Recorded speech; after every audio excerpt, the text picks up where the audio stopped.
गीता सत्र में आज जो है बहुत ही महत्वपूर्ण विषय पे आज चर्चा करेंगे, क्योंकि ये आज का इतना महत्वपूर्ण विषय है कि शायद सभी लोग इस विषय से कहीं ना कहीं ग्रसित रहते हैं और कहीं ना कहीं ये विषय हर व्यक्ति को परेशान करके रखता है। हर व्यक्ति को जो है कहीं ना कहीं पारिवारिक रूप से, सामाजिक रूप से, राष्ट्रीय रूप से उसके कोप का भाजन बनना पड़ता है। उन्हीं तमाम समस्याओं का निराकरण जो है अगले श्लोक में भगवान श्री कृष्ण अर्जुन को बता रहे हैं, और अर्जुन के माध्यम से हम सभी अपने जीवन में कैसे उस कोप भाजन से, उस समस्या से अपने आप को निकाल सकते हैं, यह इस श्लोक में बड़े ही मार्मिक ढंग से प्रस्तुत किए हैं। तो चलिए हम लोग 62 श्लोक से आज प्रारंभ करेंगे। ध्यायतो विषयान् पुंसः संगस्ते शूपजायते, संगात संजायते कामः, कामात् क्रोधो अभिजायते, क्रोधात् भवति सम्मोहः, सम्मोहात् स्मृति विभ्रमः, स्मृति भ्रंशाद् बुद्धिनाशो, बुद्धिनाशात् प्रणश्यति। यह 62 और 63 नंबर का जो श्लोक है वह दोनों एक ही बात कह रहे हैं, मिले जुले हैं। कहते हैं भगवान श्री कृष्ण की इंद्रियों के विषयों का ध्यान करते करते, देखिए किसका ध्यान, यहाँ पे ध्यान दीजिएगा आप लोग। कहते हैं भगवान श्री कृष्ण की इंद्रियों के विषयों का, जो इंद्रियां हैं उनके विषयों का ध्यान करते करते जो पुरुष है, जो जीवात्मा है, जो हम लोग हैं, करते करते उन विषयों के साथ संग पैदा हो जाता है। मतलब एसोसिएशन, मतलब हम उससे एसोसिएट हो जाते हैं, संग हो जाते हैं, जुड़ जाते हैं। तो विषयों का चिंतन करते करते उनसे हमारा संग हो जाता है। और कहते हैं कि विषयों के लगातार संग से, विषयों के एक बार नहीं कई बार, और ऐसा होता है कि हमेशा बना रहता है, लगातार जो है विषयों का संग ही बना रहता है।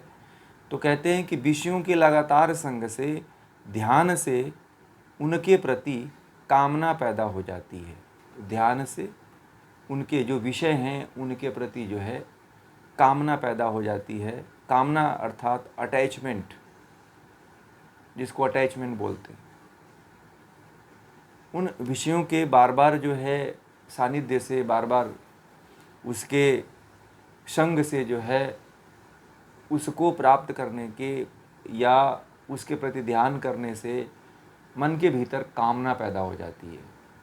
और जब कामना पैदा हो जाती है, हो जाने के बाद कहते हैं कि जब कामना पैदा हो जाती है तब उसकी, यदि कामना की पूर्ति में यदि बाधा उत्पन्न हो जाती है तो कहते हैं कि क्रोध की उत्पत्ति होती है।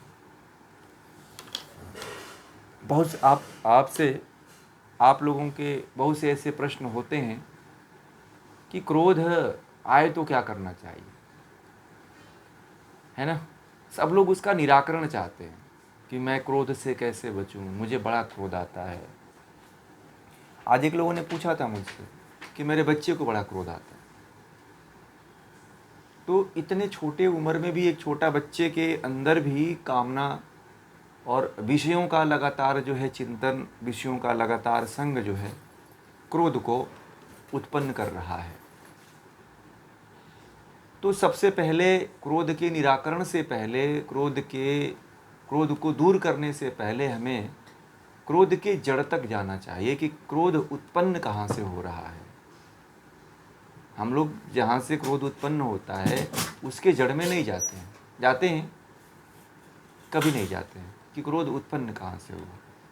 अटैचमेंट, कामना से। बार बार यदि आप लगातार विषयों का चिंतन करते हैं तो उसके प्रति संग तो पैदा होगा ही। इंद्रियों के विषयों की तरफ बार बार आप जो है ध्यान करते हैं, उनका संग करते हैं, उसके बारे में सोचते हैं, मनन करते हैं, तो क्या होगा? जब ऐसा बार बार आप चिंतन मनन करते हो तो उसके साथ जो है अटैचमेंट पैदा हो जाएगा, कामना, जिसको अटैचमेंट बोलते हैं। लोग कहते हैं कि मैं इससे अटैच हो गया, मुझे पता ही नहीं चला। नहीं, ये झूठ है। लोग आजकल की एक भाषा में कहते हैं कि प्यार अंधा होता है। इस थ्योरी को मैंने बड़ा ही गीता के आधार पर शोध करने का, रिसर्च करने का प्रयास किया, और मुझे ये बातें जो है ये सब झूठी बातें हैं। जो लोग ये कहते हैं कि आजकल के जो लोग प्रेम कहते हैं, तो प्रेम नहीं होता है, वो अटैचमेंट होता है। प्रेम तो निस्वार्थ होता है, जिसमें कोई स्वार्थ नहीं होता। तो इस अटैचमेंट को आजकल लोग प्रेम कहते हैं, लव कहते हैं, है ना? परंतु वो प्रेम नहीं है, वो अटैचमेंट होता है। और ये लोग, ऐसा भी लोग कहते हैं कि अंधा होता है। अंधा नहीं होता है, बार बार विषयों का चिंतन उसके तरफ लेके जाता है, किसी से प्रेम करने पे मजबूर कर देता है, उससे कुछ लाभ की पूर्ति, किसी स्वार्थ की पूर्ति से आप अटैचमेंट करते हो। इस कंसेप्ट को मैंने बहुत ही अपने जीवन में देखने का प्रयास किया और बहुत ही इसके प्रति गहरी पैठ मैं लगाया हूँ इसके प्रति, और देखा हूँ इसके गहराइयों में उतरने के बाद जो है, तो मुझे यही लगा कि यह प्रेम नहीं है। मैंने बहुत से लोगों से, बहुत से बड़े बड़े विद्वानों से इसके बारे में चर्चा किया, तो उनके द्वारा भी यही जो है बात कही गई जो मैं पहले से जिसके प्रति मैं सोचता था। तो उनका भी निष्कर्ष यही था कि जो है आजकल का जो लोगों का जो अटैचमेंट है, इसको लोग प्रेम कहते हैं, प्यार कहते हैं, है ना? परंतु वो प्यार प्रेम नहीं होता है, वो इंद्रियों के विषयों के प्रति बार बार जो चिंतन होता है, अटैचमेंट होता है, उसके कारण वह प्रेम होता है।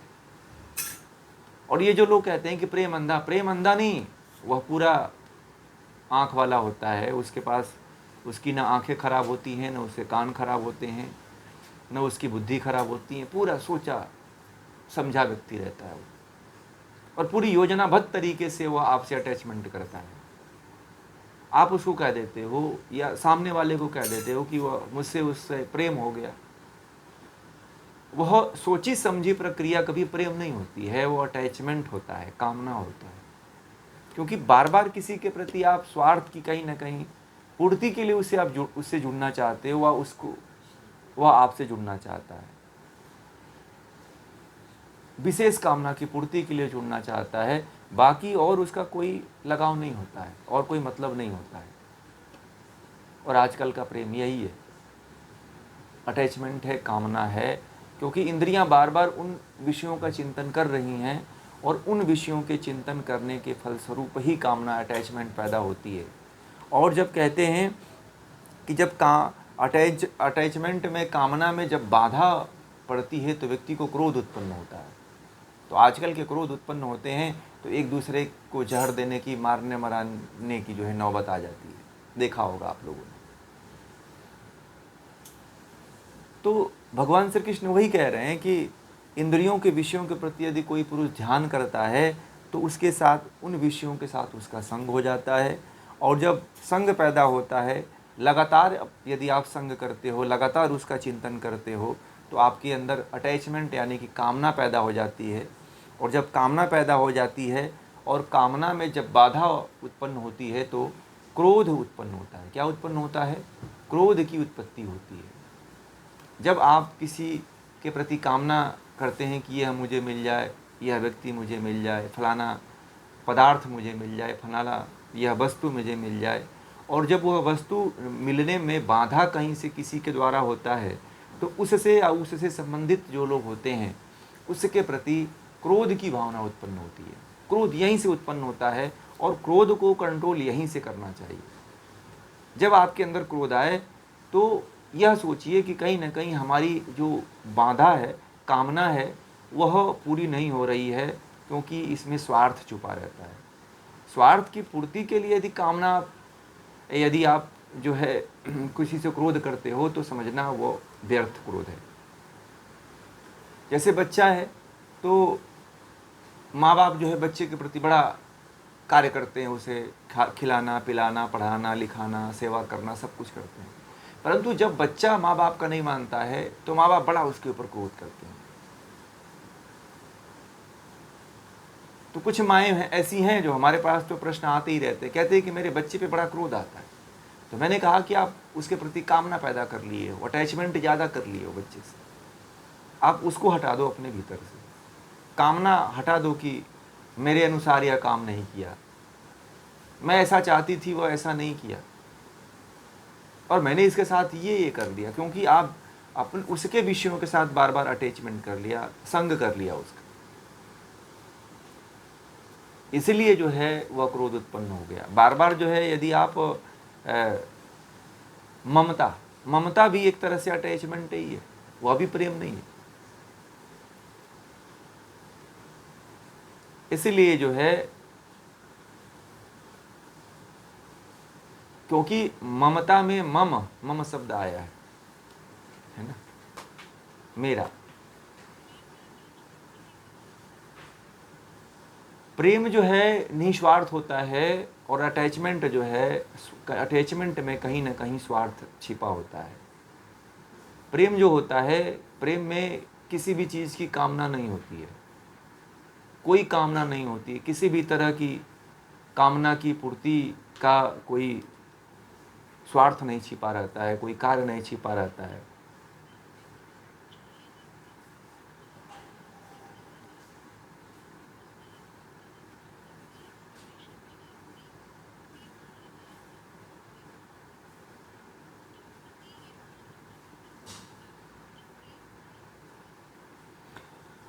यदि आप निस्वार्थ किसी से लगाव, देखिए लगाव आप कहीं ना कहीं लगाव इसलिए होता है कि या तो आपके विचार मिलते होंगे या तो आपके भाव मिलते होंगे। लगाव इसलिए होता है, लगाव में भी अंतर है। लगाव आप उससे लगाव इसलिए लगा लेते हो कि भाषा विचार ये दोनों आपस में खींचते हैं एक दूसरे को, इसलिए किसी व्यक्ति से लगाव लग जाता है। उससे कोई स्वार्थ नहीं होता है, परंतु उससे आप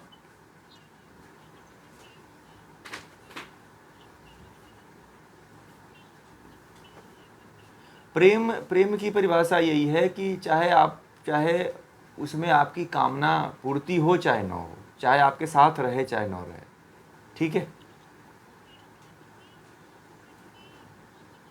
नहीं करोगे। सच्चा प्रेम यही होता है। सच्चा प्रेम इसी को कहते हैं, जैसे कृष्ण और सुदामा का था, ठीक है, ये मित्रवत कोई स्वार्थ नहीं था। राम और भरत का प्रेम जो था वह निस्वार्थ प्रेम था। जैसे राम और भरत का जो प्रेम था, न भरत के प्रति कोई आसक्ति थी, न राम के प्रति आसक्ति थी, निस्वार्थ प्रेम था। राम ने तो रामचरितमानस में ये भी कह दिया कि यदि तुम मुझसे इतना चाहते हो, इतना प्रेम करते हो, तो प्रेम में जो है कहते हैं कि बिना मोल बिक जाओ। प्रेम में कोई कंडीशन नहीं होती है। प्रेम किसी अटैचमेंट की पूर्ति नहीं करता है, किसी स्वार्थ की सिद्धि नहीं पूर्ति नहीं करता है, कोई शारीरिक स्वार्थ की इसमें सिद्धि नहीं होती है प्रेम में, वास्तविक प्रेम में। अब जिसमें शारीरिक स्वार्थ की पूर्ति होती है वो प्रेम नहीं होता है, वह तो जो है कामना, अटैचमेंट जिसको कहते हैं वह होता है, काम होता है, निरा काम होता है। जो स्वार्थ, जिसमें एक भी प्रतिशत जो है स्वार्थ की पूर्ति होती है, वह प्रेम होता ही नहीं है, ठीक है। भगवान आपसे प्रेम करते हैं, कोई उनसे, आप ईश्वर के प्रति प्रेम करते हो। जैसे प्रेम कौन कौन किया, मीरा ने प्रेम किया, सूरदास ने प्रेम किया, कबीर ने प्रेम किया, तुलसी ने प्रेम किया, कोई अटैचमेंट, कोई स्वार्थ नहीं था। मीरा गली गली में गाती रही, ठीक है, मिले तो भी सही, न मिले तब तो भी सही, वह उसमें खुश थी, उसमें संतुष्ट थी। वो कोई मांग नहीं होती है प्रेम में, कोई स्वार्थ की सिद्धि नहीं होती है। और जो प्रेम नहीं होता है, जो कामना होता है, जो अटैचमेंट होता है, जो लगाव होता है, इसमें स्वार्थ की सिद्धि होती है। प्रेम प्रेम को इसीलिए पवित्र कहा गया है, प्रेम को इसीलिए एक तरह से सत्य का रूप कहा गया है, धर्म कहा गया है, प्रेम को परमात्मा की अनुभूति कहा गया है, क्योंकि प्रेम में जो है किसी भी तरह का कोई अटैचमेंट नहीं होता है, कामना नहीं होती है। आप पूरी तरह से कामना रहित हो जाओ तो वह प्रेम बन जाता है किसी के प्रति भी। आप बच्चे से भी इसलिए प्रेम करते हो, ममता इसलिए रखते हो कि मेरा बच्चा है, ममता माने कि मेरा बच्चा है, मेरा शब्द आ गया, इसमें स्वार्थ जुड़ गया। ममता भी जो शब्द है वह भी जो है प्रेम का परिचायक नहीं है, वह भी अटैचमेंट है, लगाव है।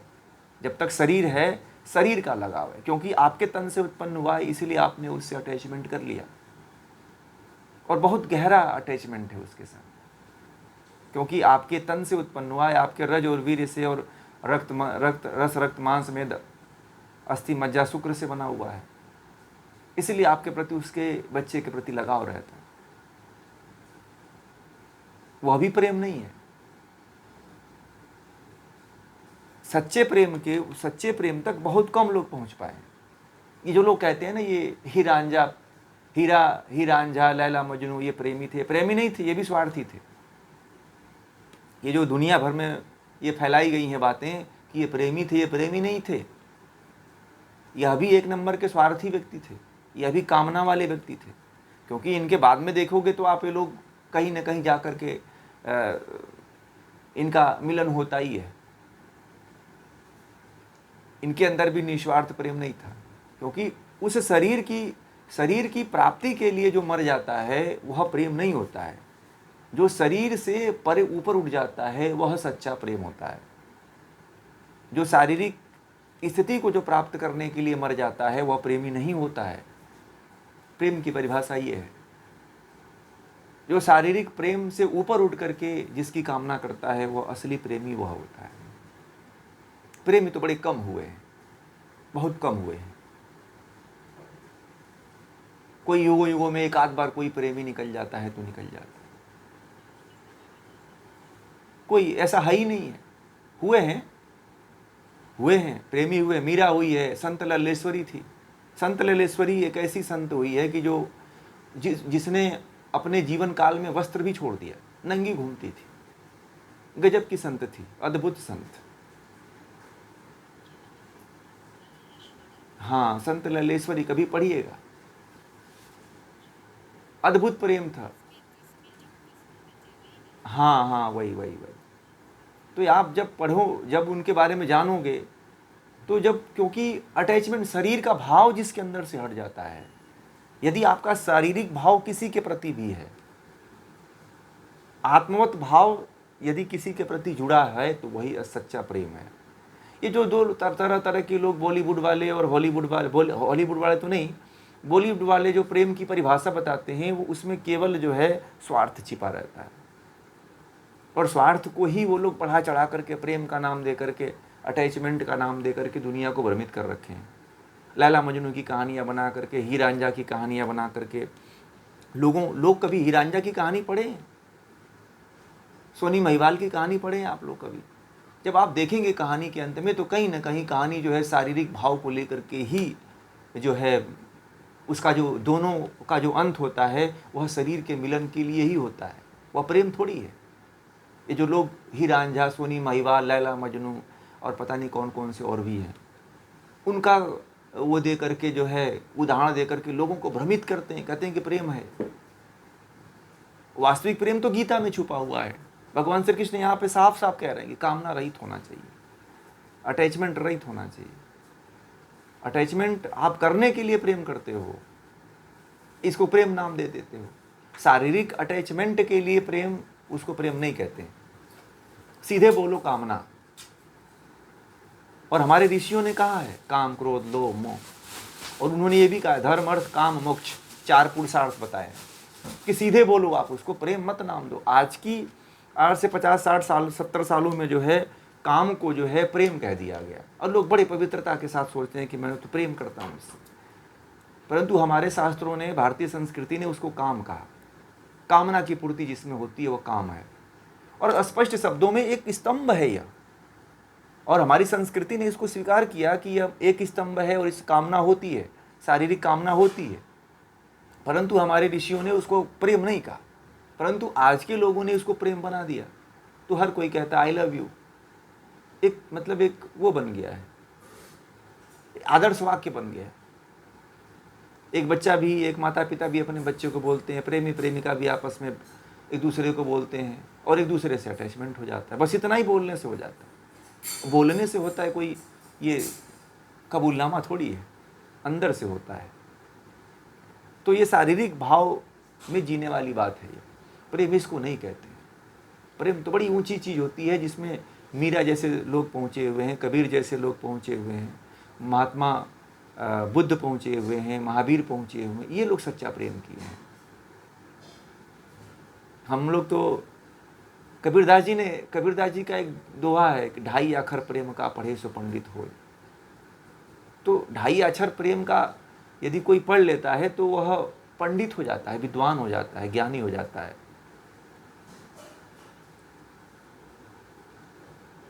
सभी ग्रंथों ने इस बात को स्वीकार किया है कि ईश्वर का निज नाम जो है, योग दर्शन में कहा गया है कि प्रणव ही ईश्वर का निज नाम है, ओम ही ईश्वर का निज नाम है। तो इसको जो जान जाता है, इसको जो समझ जाता है, वह सच्चा प्रेमी हो जाता है।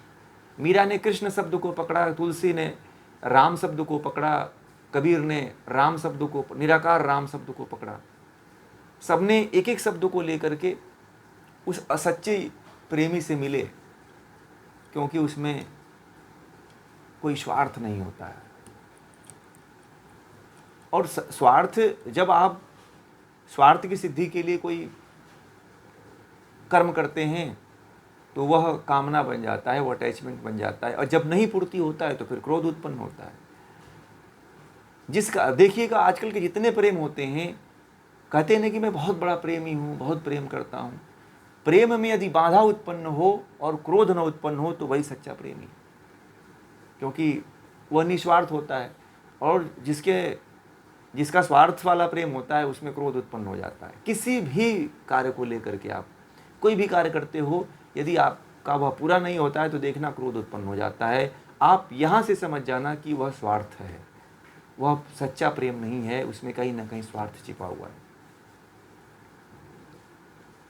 और आगे भी अभी कह रहे हैं अगले श्लोक में कि क्रोध से अत्यंत मूढ़ भाव पैदा हो जाता है। यदि 63वें श्लोक में चलते हैं और उसमें कहते हैं भगवान श्री कृष्ण कि क्रोध से अत्यंत मूढ़ भाव, मूढ़ मतलब मूर्खता का भाव, एकदम स्थिति जो है तमोगुण प्रभावी हो जाता है, इसमें मूढ़ता छा जाती है, व्यक्ति मूढ़ हो जाता है, मूढ़ भाव पैदा हो जाता है। और जब मूढ़ भाव से स्मृति में भ्रम हो जाता है और व्यक्ति जो है और उसका नुकसान होने लगता है कि जब मूढ़ता छा जाती है तो जो इसकी स्मृति होती है वह भी कहते हैं कि भ्रमित हो जाती है। और जब स्मृति भ्रम हो जाती है तो बुद्धि का नाश हो जाता है।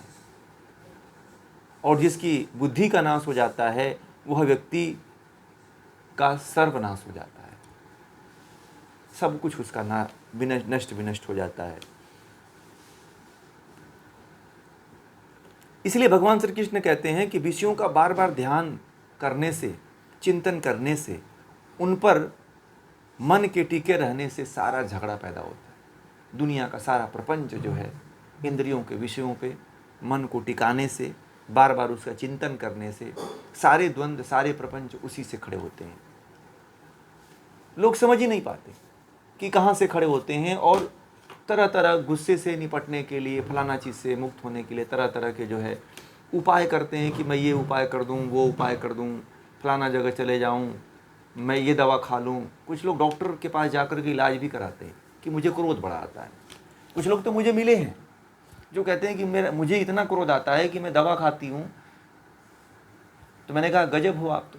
बोले कि इतना क्रोध आता है कि हर पल क्रोध आता रहता है, मैं कुछ भी उठा कर तोड़ देता हूँ, फोड़ देता हूँ, किसी को मार देता हूँ, किसी को गाली दे देता हूँ, तो इसलिए मैं जो है क्रोध की गोली खाता हूँ।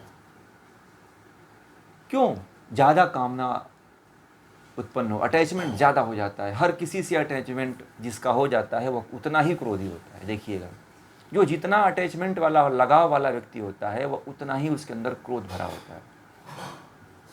जो व्यक्ति जितने ही संबंध बनाता हो, जितने ही रिलेशन बनाता हो, वह व्यक्ति उतना ही क्रोधी स्वभाव का होता है। और इस बात को ध्यान देना है कि मूढ़ता न पैदा हो, इसलिए क्रोध को मत आने दीजिए जीवन में। क्रोध जब आ जाता है तो जीवन में एक मूढ़ता छा जाती है, और जब मूढ़ता छा जाती है तो स्मृति का नाश हो जाता है। फिर क्या सही है, क्या गलत है, क्या हमको करना है, क्या नहीं करना है, स्मृति भ्रंश हो जाती है, मेमोरी लॉस हो जाती है। आजकल बड़े लोगों को ये समस्या उत्पन्न हो रही है, शॉर्ट मेमोरी, लॉन्ग मेमोरी की जो समस्या है बड़ी जल्दी ये सब में कहीं ना कहीं उत्पन्न हो रही है। मेरे पास बहुत से लोग आते हैं इसके, कहते हैं कि मेरी यादाश्त नहीं आती है, मैंने कितने कुंटल जो है बादाम खा गए परंतु अभी भी ये नहीं सही हो रही है। आजकल लोग यादाश्त को ठीक करने के लिए सुबह शाम जो है दोनों तीनों टाइम बादाम खा रहे हैं लोग, भिगो भिगो करके।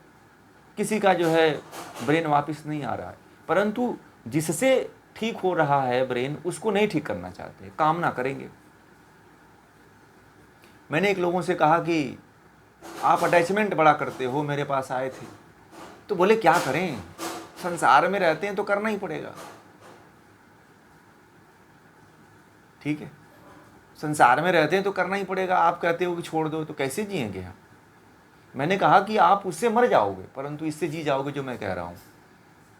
बोले आप एकदम उल्टा बता रहे हो मुझे, मैं उसके बिना रह ही नहीं सकता हूं।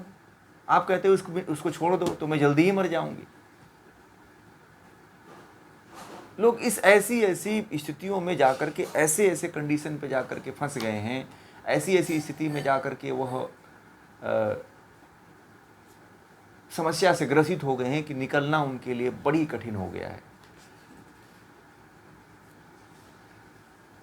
लोग जो है अटैचमेंट से घिरा रहना चाहते हैं कि मुझे लोग जो है घेरे रहें,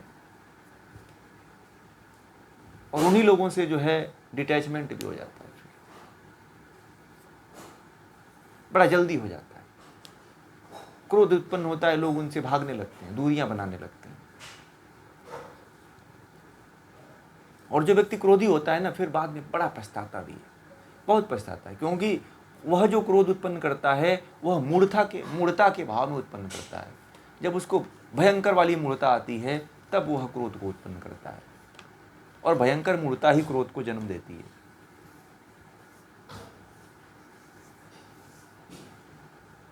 और ये बात से लोगों को यदि थोड़ा सा भी आप टोक भी देते हो ना कि आपको क्रोधी हो, तो आपके प्रति और वह क्रोध करता है, सुनने के लिए तैयार नहीं होता है कि मैं क्रोधी हूं। यदि कोई क्रोधी व्यक्ति है, आप उसे एक बार कह दो कि आप क्रोधी हो तो आप सारा गुस्सा आपके ऊपर निकालेगा। फिर तो आपकी खैर नहीं है। फिर तो जो दूसरे का गुस्सा है, जो दूसरे की समस्या है, वह आपके ऊपर आके गिर जाएगी, आप दोषी माने जाओगे।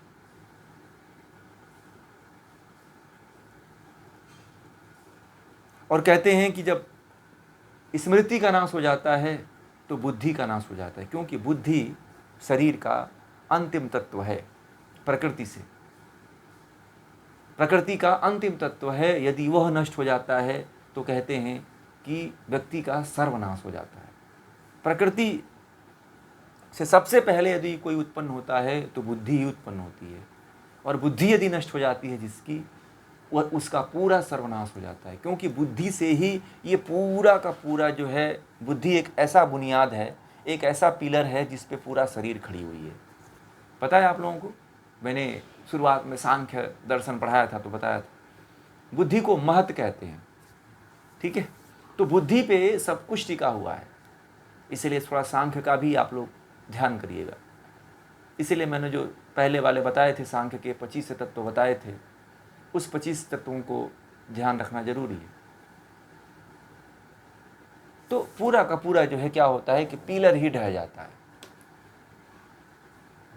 इसीलिए व्यक्ति का सर्वनाश हो जाता है। इसीलिए बुद्धि का नाश मत होने दीजिए, स्मृति बनाए रखिए, और सबसे जो खतरनाक शत्रु है क्रोध, उसको उत्पन्न मत होने दीजिए, उसके जड़ को नष्ट करिए।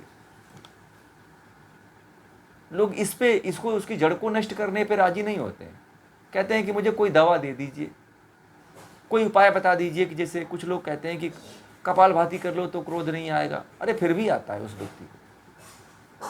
हजारों हजारों स्ट्रोक लगाने वाले कपालभाति के लोगों को इतना लोग जो है इतना क्रोध करते हैं, सुबह से लेकर शाम तक क्रोध ही करते रहते हैं, एक दूसरे के प्रति ईर्ष्या भाव लिए रहते हैं, एक दूसरे की बुराई किया करते हैं।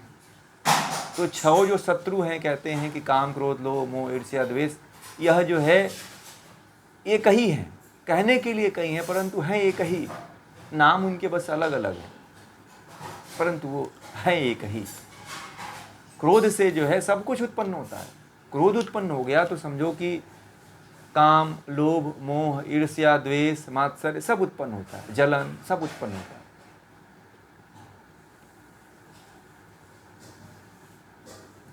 इसीलिए बुद्धि का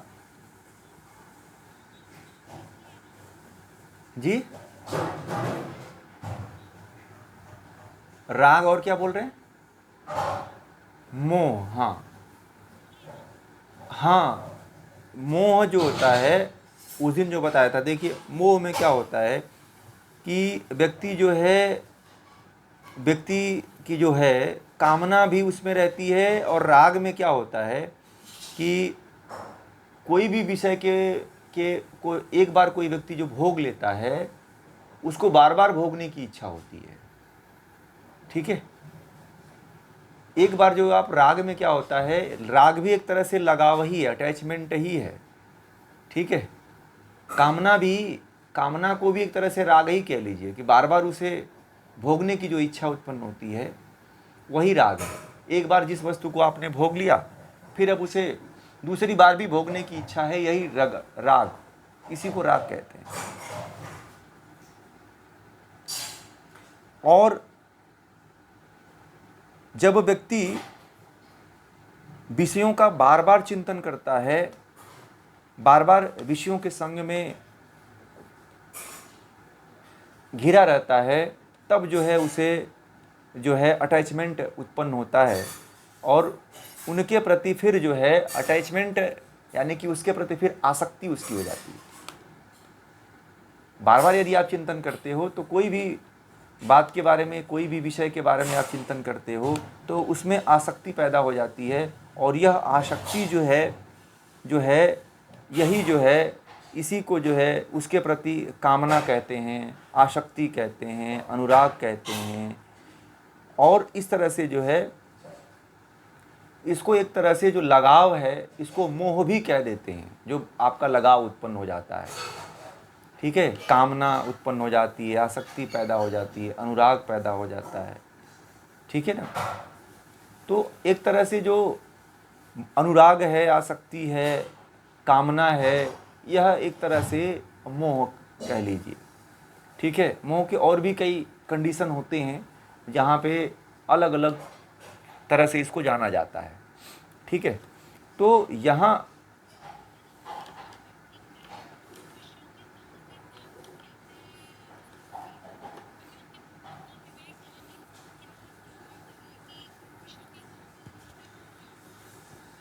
विषयों के संग के से पहले भगवान श्री कृष्ण ने कहा कि जो है तू जो है मेरे परायण हो जा। कल जो श्लोक था वह इसी पे था कि तुम मुझको समर्पित कर दे, यानी कि ब्रह्म के प्रति अपने आप को डिवोटेड कर दे। आप चिंतन नहीं करोगे तो आपको कह दिया जाए कि आप विषयों का चिंतन मत करो, तो फिर क्या चिंतन करोगे भाई? चिंतन तो चलता ही रहेगा। तो जब चिंतन चलता रहेगा तो इसके लिए जो है ज़रूरी है कि किसी ऐसे तत्व को हमें पकड़ के रखना चाहिए, किसी ऐसे तत्व से हमें जुड़ के रहना चाहिए कि जिससे हम विषयों के तरफ जो है न जा पाएँ। तो वह है परमात्मा। परमात्मा का ध्यान करिए, उसका चिंतन करिए, उसका मनन करिए, तो फिर अटैचमेंट आपका होगा ही नहीं। ठीक है ना, एक ही उपाय है। कल जो है हमने पूरा एक श्लोक इसी पे लिया था। ठीक है, एक ही श्लोक जो है, हाँ इसीलिए आप पूछ रहे हैं, क्योंकि कल जो है इसी पे था कि आप क्या करोगे भाई?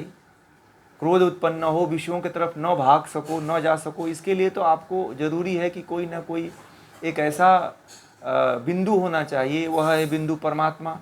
तो परमात्मा का ही चिंतन करिए, मनन करिए, ध्यान करिए, उसी के बारे में जो सोचना हो सोचिए।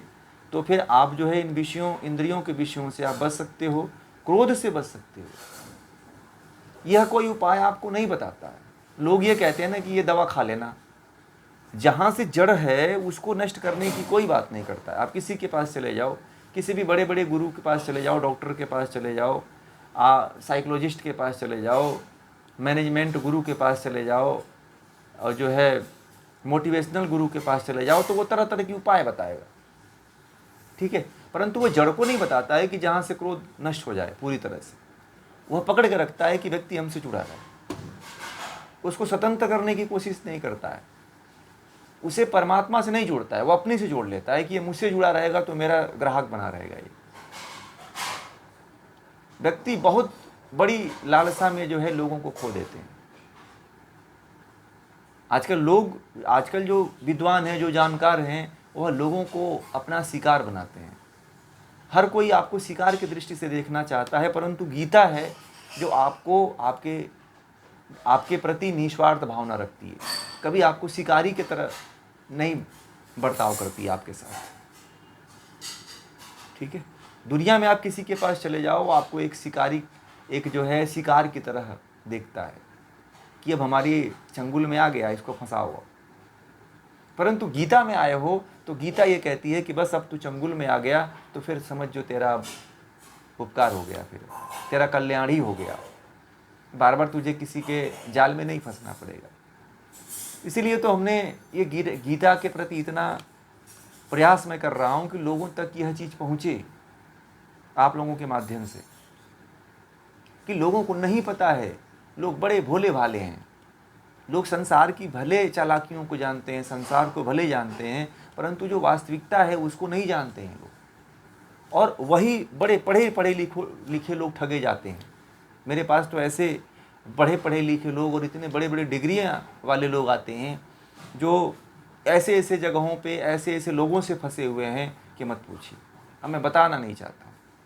कुछ लोग तो जो है लाल पर्स, समोसा, चटनी, इन सब में भी फंसे हुए हैं लोग, और बड़े बड़े लाख जा कर के दान भी देते हैं, पैसा भी देते हैं, लाखों रुपए दान देते हैं, समझ रहे हैं। तो इसी ध्येय से हमने ये शुरू किया है कि ज़्यादा से ज़्यादा लोगों तक गीता पहुँचे, और इसलिए मेरे सारे कोर्स जो है शुल्क वाले होते हैं। गीता को मैंने निःशुल्क किया है। गीता जो है इसलिए निःशुल्क किया कि हर जगह पहुँचे लोगों के पास, लोगों तक जाए ये चीज़, कि लोगों के अंदर कम से कम एक जागरूकता पैदा हो गीता के प्रति, क्योंकि गीता एक बहुत ही महत्वपूर्ण ग्रंथ है। और आप लोग जो है गीता से जुड़िए, खुद जुड़ करके अपने परिवार को भी जोड़िए, अपने दोस्तों मित्रों को भी जोड़िए। सानिध्यम योग पे हमने बहुत सी वीडियो डाला है, गीता का भी डालता हूँ, उसको भी आप लोग शेयर किया करिए। कुछ लोग तो इससे जुड़ेंगे, किसी के जीवन में तो उजाला आएगा, है ना। तो इसकी जो वीडियो होती हैं मैं आप लोगों को भेजता हूँ, वो आप लोग भी शेयर किया करिए। जितने लोगों तक जाएगी बात, उतने लोगों को फ़ायदा होगा, और उतना ही हम जो है ये जो लोगों के प्रति जो ये लोगों को जो है शिकार लोग बना रहे हैं, उससे हम बचा सकें लोगों को, और सही रास्ता मिल सके, यथार्थ रास्ता मिल सके। हमारा कोई इसमें स्वार्थ नहीं है, ठीक है। क्योंकि यह जो है, यह ज्ञान जो है इसलिए ज़रूरी है कि यह हमारा मूल है, और हम मूल से नहीं जुड़ पाएंगे तो देश का, समाज का स्थिति बड़ी बदतर हो रही है, बड़ी बुरी स्थिति हो रही है। समाज को जोड़ करके, देश को जोड़ करके रखना बड़ी ज़रूरी है।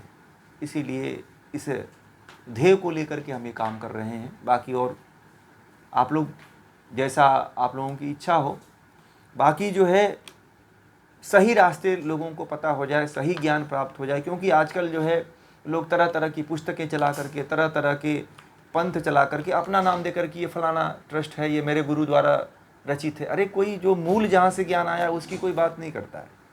ये जहाँ परमात्मा से ज्ञान आया तो कोई उसका नाम नहीं लेता है कि ये मेरा नहीं है, तो परमात्मा का है। मैं तो जो जहाँ से ये जो आया हुआ है और जिसका ज्ञान है, मैं उसी का नाम देता हूँ कि ये भगवान श्री कृष्ण का ज्ञान है भगवान वेद व्यास ने लिखा हुआ है, और उन्हीं के द्वारा हम केवल एक संवाहक हैं, और संवाहक बन करके हम इसका लोगों तक पहुंचाने का कार्य कर रहे हैं। और ना ही हम इसमें कोई अपना धर्म बना रहे हैं, ना ही हम कोई पंथ बना रहे हैं।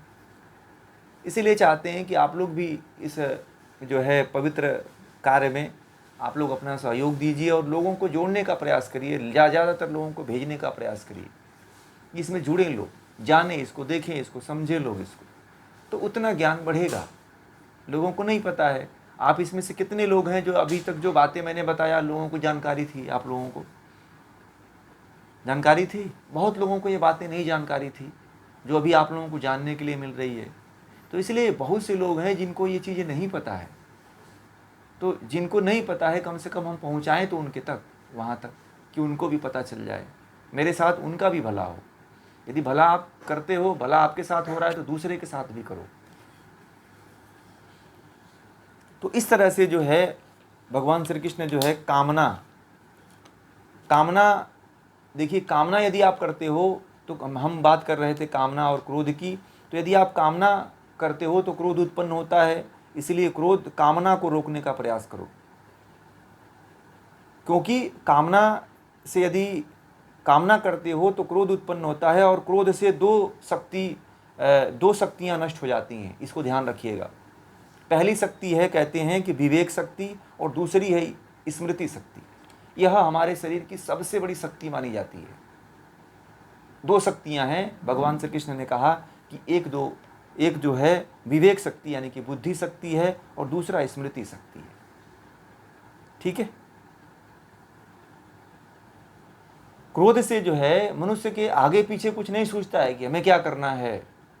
जब क्रोध आता है तो व्यक्ति को ना आगे का सोचता है, ना पीछे का सोचता है, और उसकी जो विचार शक्ति होती है, विवेक शक्ति होती है, वो उस समय तक नष्ट हो जाती है जब व्यक्ति क्रोध करता है। इसीलिए कहा जाता है कि क्रोध मत करो, क्योंकि विवेक नष्ट हो जाता है। क्रोधी व्यक्ति को हराना बड़ा आसान है। ठीक है। क्रोधी व्यक्ति को परास्त करना बड़ा आसान है, परंतु कोई व्यक्ति क्रोधी नहीं है तो उसको हराना बड़ा मुश्किल है।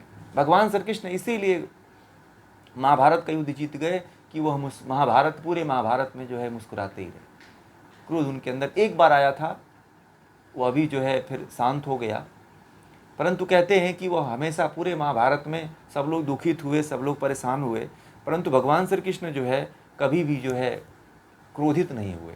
क्योंकि जो क्रोधित हो जाता है, वो कहते हैं कि उसकी विचार शक्ति जो है, जो विवेक शक्ति होती है, वो सबसे पहले नष्ट होती है। तो कौन ऐसा व्यक्ति है जो अपने विचार और विवेक शक्ति को नष्ट करना चाहता है? इसीलिए विचार और विवेक शक्ति को नष्ट होने से यदि बचाना है तो क्रोध को अपने जीवन में मत आने दीजिए, चाहे क्यों न आपका कुछ भी बाहरी चीज कुछ भी नष्ट हो जाए। आंतरिक चीज को बचा के रखिए अपने। स्मृति और विवेक बना रहा यदि आपके जीवन में, आपके तन में, तो दुनिया की हर वस्तु को आप प्राप्त कर सकते हो। परंतु ये यदि नष्ट हो जाता है तो आपको बनाने में बहुत ही मेहनत करनी पड़ती है, और इतनी ज़्यादा मेहनत करनी पड़ती है कि उसके लिए आपको बनने में शायद जो है, यदि एक दिन आप क्रोध कर देते हो तो 10 दिन पीछे चले जाते हो। पता है आपको, सुधरने में आपको 10 दिन से ऊपर लग जाता है। कहते हैं कि एक बार क्रोध करने से किसको सुधरने में पता है? स्मृति और विवेक को सही स्थिति में आने में 10 से 15 दिन लग जाते हैं। नहीं तो वो कंपन की अवस्था में होता है, डामाडोल स्थिति में होता है, मूड अवस्था में चला जाता है। इतना खतरनाक है क्रोध। इसीलिए कहा गया है कि सबसे खतरनाक क्रोध। किसी किसी का तो 6-6 महीने, 1-1 साल तक नहीं आता है विवेक और स्मृति नहीं आती है क्रोधी व्यक्ति का। क्रोधी व्यक्ति जो है होता है, उसको कुछ सोचता ही नहीं है, क्या सही है क्या गलत है, कुछ नहीं सोचता है। वह एक तरह से उसकी प्रवृत्ति जो है राक्षसी प्रवृत्ति हो जाती है। जो राक्षस होते हैं उनको कुछ सोचता नहीं है।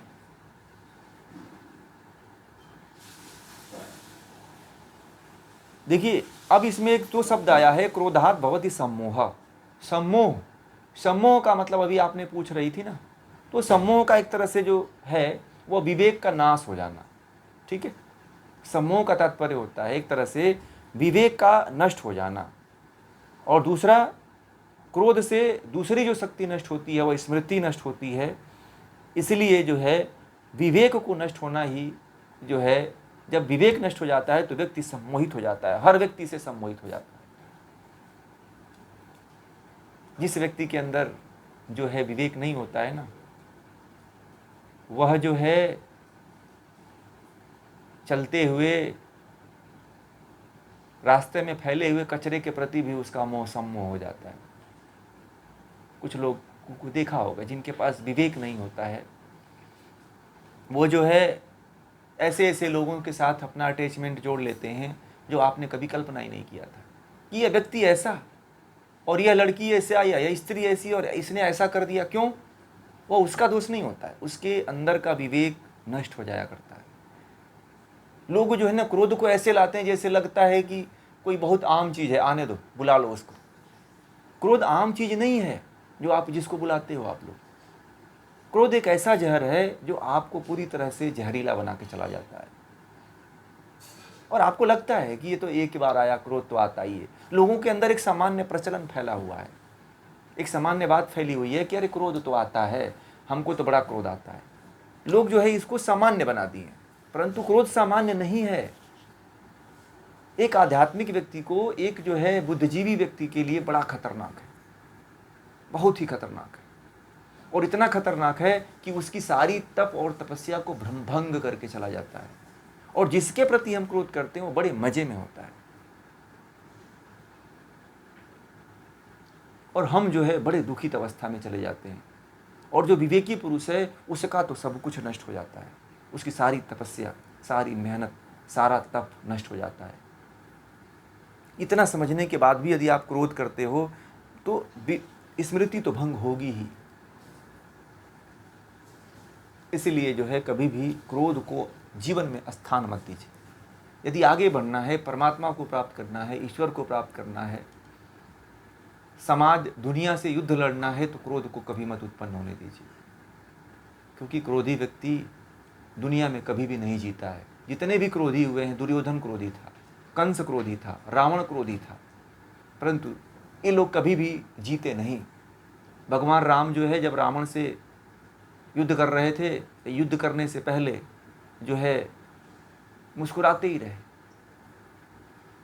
जितने भी देवता देखे होंगे आप, जितने भी आपने मूर्तियां देखी होगी, वो मूर्तियां हमेशा चेहरे पे मुस्कुराहट की अवस्था में देखा होगा आप लोगों ने। मंदिरों में जाते होंगे तो देखा होगा आपने, मूर्तियों के स्वरूप को देखने के बाद लगता है कि वो अभी वो मुस्कुरा देगी, अभी हंस देगी। क्यों? क्योंकि क्रोध नहीं प्रकट होता है उसमें। क्रोध हमारे चेहरे का, हमारे मुखौटा है जो हम उसको उतार लेते हैं, कभी पहन लेते हैं। तो उस मुखौटे को जो है, क्रोध के मुखौटे को उतार कर फेंकने का प्रयास करिए। क्रोध से जो है बहुत कुछ मिलने वाला नहीं है, क्रोध से नष्ट ही होता है। और क्रोध को आदत में और दिनचर्या में मत शामिल कर लीजिए कि क्रोध तो आना स्वाभाविक है। जो ऐसा कह लेते हैं वह जो है अपने आप को नष्ट होना, अर्थात यह मान लेते हैं कि मेरा नष्ट होना स्वाभाविक है। इसलिए क्रोध को जीते जी।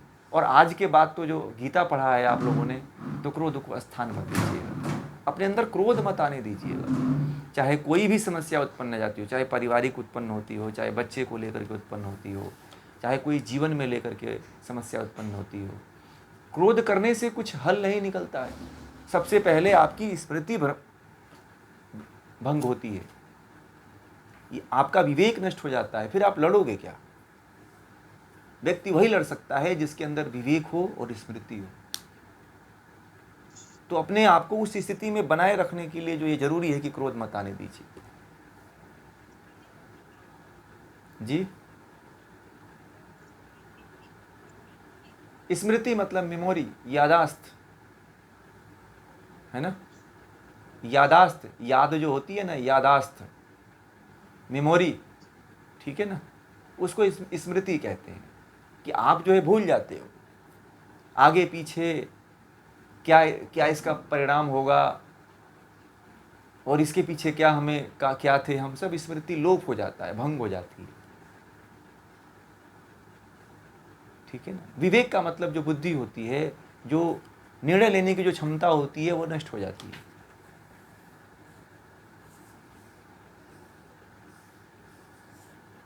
बुद्धि जो है निर्णय लेने का काम करती है।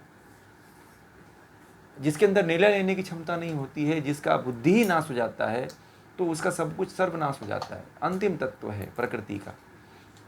और कहते हैं कि जब प्रकृति का अंतिम तत्व नष्ट हो जाता है तो सब कुछ नष्ट कर देता है, कुछ बचता ही नहीं है जीवन में संवारने के लिए।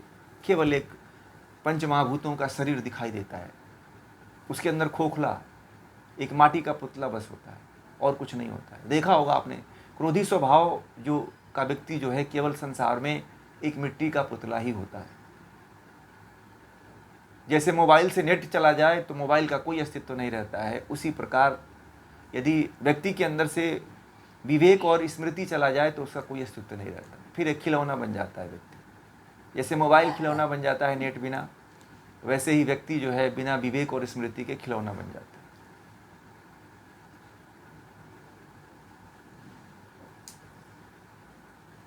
समझ रहे हैं ना? तो ये बड़ा महत्वपूर्ण विषय था और इसको अपने जीवन में, क्रोध को आज से तो आने मत दीजिएगा। और क्रोध कहाँ